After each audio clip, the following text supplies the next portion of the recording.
জানিয়ে দিব এই মুহূর্তে আমাদের হাতে এসেছে গুরুত্বপূর্ণ আপডেট। আন্তর্জাতিক সংবাদের শিরোনাম, রাজি নয় কয়েকটি আরব দেশও গাজায় সেনা পাঠানোর মার্কিন প্রস্তাবে রাশিয়া চীনের জোর আপত্তি।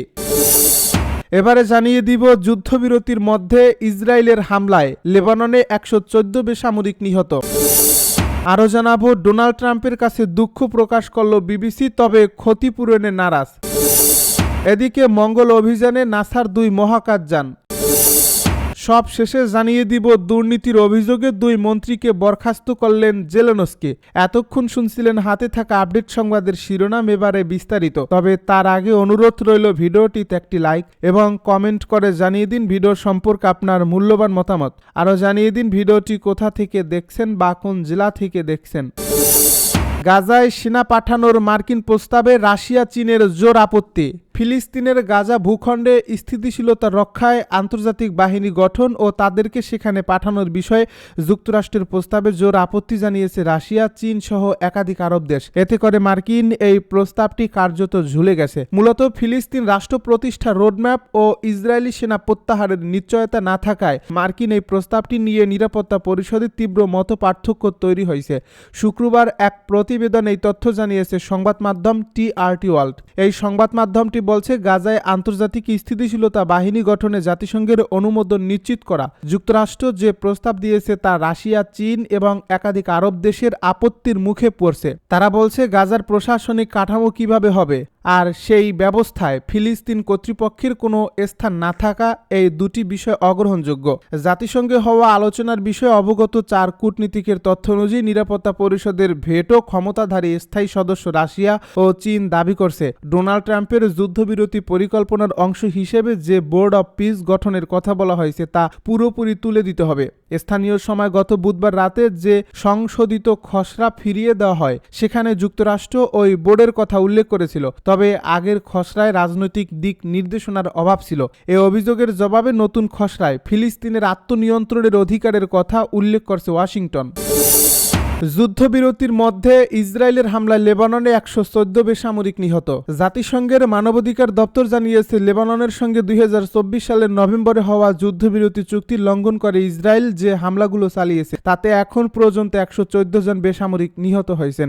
জাতিসংঘের মানবাধিকার দপ্তরের মুখপাত্র থামিন আল খিতান আনাদুলোকে বলেন, এই দপ্তরটি দক্ষিণ লেবাননের বিভিন্ন গ্রামে ভবনের উপর ইসরায়েলি বিমান হামলা নজরদারি করছে এবং যুদ্ধবিরতি কার্যকর হওয়ার পর থেকে বেসামরিক হতাহতের সংখ্যা ক্রমেই বাড়ছে। তিনি জোর দিয়ে বলেন, বেসামরিক মানুষের উপর চলমান এই প্রাণঘাতী প্রভাব অবিলম্বে বন্ধ করতে হবে।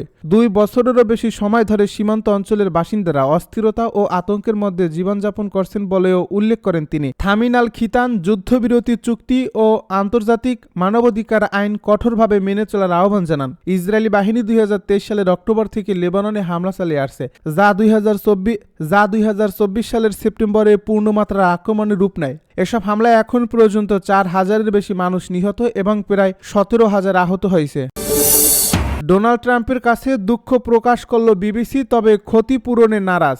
যুক্তরাষ্ট্রের প্রেসিডেন্ট ডোনাল্ড ট্রাম্পকে নিয়ে প্রচারিত প্যানোরামা অনুষ্ঠানে তার 6 জানুয়ারির বক্তব্য ভুলভাবে সম্পাদনার জন্য দুঃখ প্রকাশ করছে বিবিসি। তবে ট্রাম্পের দাবি অনুযায়ী ক্ষতিপূরণ দেওয়ার বিষয়টি প্রতিষ্ঠানটি নাকচ করছে। বিবিসি জানায়, সম্পাদিত অংশটি এমন একটি ভুল ধারণা তৈরি করেছিল যেটি ট্রাম্প সরাসরি সহিংসতার আহ্বান জানিয়েছেন। এ কারণে 2024 সালের ওই পর্বটি আর দেখানো হবে না। ট্রাম্পের আইনজীবীরা অভিযোগ করছেন, বক্তব্য কাটাছেঁড়া করে উপস্থাপনের মাধ্যমে বিবিসি তাকে মানহানির মুখে ফেলছে। এজন্য $1 বিলিয়ন ক্ষতিপূরণ দাবি করে তারা বিবিসির বিরুদ্ধে মামলা করার হুমকি দিয়েছেন। বিতর্ক ছড়িয়ে পড়ার পর বিবিসির মহাপরিচালক টিম ডেভি এবং নিউজ প্রধান ডেবোরা টার্নেস রোববার পদত্যাগ করেন। এ নিয়ে বিবিসি হোয়াইট হাউসের মন্তব্যও চেয়েছে। দুঃখ প্রকাশের কয়েক ঘন্টা আগে আরেকটি একই ধরনের সম্পাদনার ঘটনা সামনে আসে। ডেইলি টেলিগ্রাফ জানায়, 2022 সালে নিউজ নাইট এ প্রচারিত আরেকটি প্রতিবেদনেও ট্রাম্পের বক্তব্য একইভাবে জোড়া লাগানো হয়েছিল। বৃহস্পতিবার সন্ধ্যায় প্রকাশিত বিবিসির কারেকশনস অ্যান্ড ক্যালিরিফিকেশনস অংশে বলা হয়, সমালোচনার পর প্যানোরামা পর্বটি পর্যালোচনা করে দেখা গেছে সম্পাদনায় এমনভাবে করা হয়েছিল যাতে বক্তৃতার বিভিন্ন অংশ একই ধারাবাহিক বক্তব্য হিসেবে উপস্থাপিত মনে হয়। এতে ট্রাম্প সহিংসতার আহ্বান জানিয়েছেন, এমন ভুল ধারণা সৃষ্টি হয়। মঙ্গল অভিযানে নাসার 2 মহাকাশযান ব্লু অরিজিন তাদের নিউ গেলেন রকেটের দ্বিতীয় উড্ডয়ন সফলভাবে সম্পন্ন করেছে। বৃহস্পতিবার Cape Canaveral Space Force Station থেকে রকেটটি নাসার 2টি মঙ্গলযান মহাকাশে উড্ডয়ন করে। বার্তা সংস্থা এপির এক প্রতিবেদনে এই তথ্য জানানো হয়েছে। এই প্রতিবেদনে বলা হয়েছে 321 ফুট লম্বা নিউ গেলেন রকেট বিকেলে আকাশে উড্ডয়নের পর নাসার এক্সপেট নামের যমজ কক্ষপথযান যাত্রা শুরু করে। খারাপ আবহাওয়া এবং তীব্র সৌরঝড়ের কারণে 4 দিন বিলম্বের পর অবশেষে এটি উৎক্ষেপণ সম্ভব হয়। এই মহাকাশ যান উড্ডয়নের অন্যতম বড় সাফল্য হল বুস্টার পুনরুদ্ধার।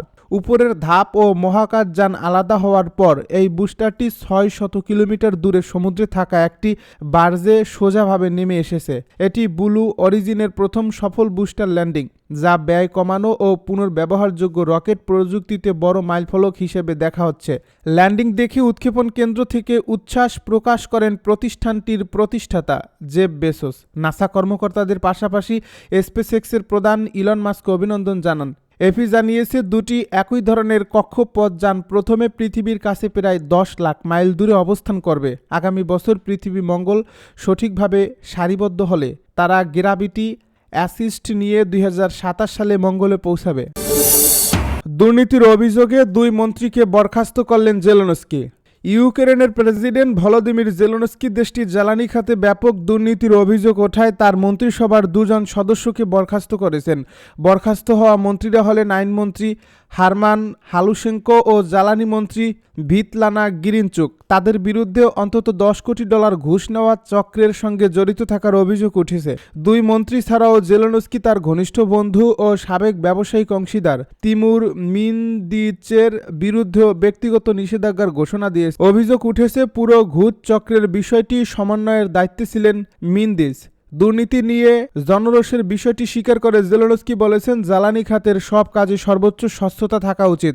আমি আইনশৃঙ্খলা রক্ষাকারী বাহিনী ও দুর্নীতি বিরোধী কর্মকর্তাদের প্রতিটি তদন্তকে সমর্থন করি। আইন লঙ্ঘনকারীদের বিরুদ্ধে জবাবদিহির প্রতিশ্রুতি দিয়ে জেলেনস্কি আরও বলেন, এই মুহূর্তে বিদ্যুৎ বিভ্রাট, রাশিয়ার হামলা ও ক্ষয়ক্ষতি মেনে নেওয়া ইউক্রেনের প্রতিটি নাগরিকের জন্য খুবই কঠিন বিষয়। এত কিছুর মধ্যে জ্বালানি খাতে কিছু দুর্নীতির ঘটনা কোনোভাবেই গ্রহণযোগ্য নয়। এই ঘটনাকে ইউক্রেনের প্রেসিডেন্টের জন্য বড় ধরনের রাজনৈতিক সংকট হিসেবে দেখা হচ্ছে।